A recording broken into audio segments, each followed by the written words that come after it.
Changing your bike's crankset can be a tricky job, but if you follow these simple steps, then we're certain you'll be able to do it. Before you start, you'll need the right tools for the job.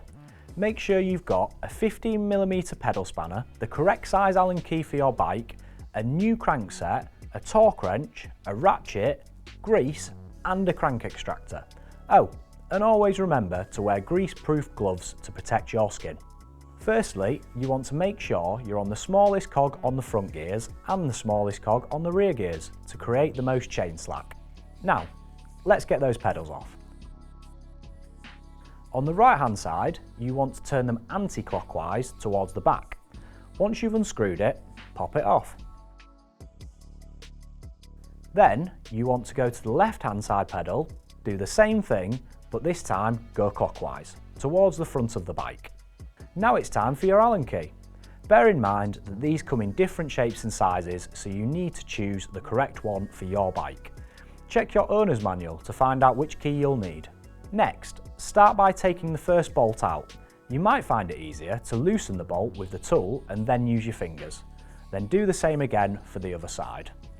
Now that you have the bolts off, you'll be able to pull the cranks off the bottom bracket. To do this, you'll need your crank extractor. Before inserting the extractor, lubricate the inside of it with some grease.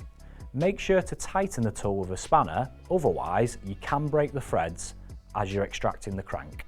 Once this is done and the tool is all the way in, pull the crank out by turning it and slowly releasing it. Repeat on the other side to get the other crank off. You're now ready to put your new crankset on.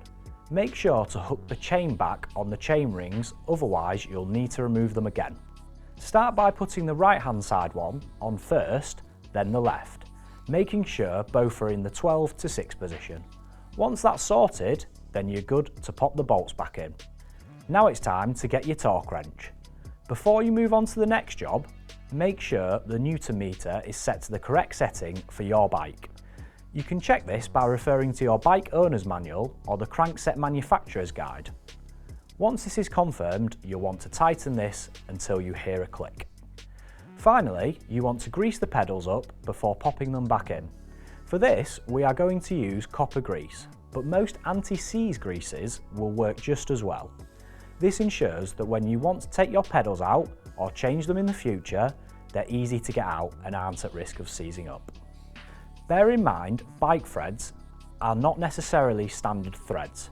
Left pedals will have a left-hand thread opposed to right pedals, which have a standard right-hand thread. Once the pedals are in position, make sure you tighten them up fully. You're now a crankset changing expert. Don't forget that your gears may need adjusting if it is not a like-for-like crankset replacement. If you do need to adjust your gears, you can check out our video on how to do this in the description below. To see our full range of cranksets, head over to Halfords.com, or for more information, pop into your local store and chat to one of our experts. If you're not feeling confident enough to change your own crankset, then we can do it for you. Simply ask a colleague in store or visit our cycling services page online.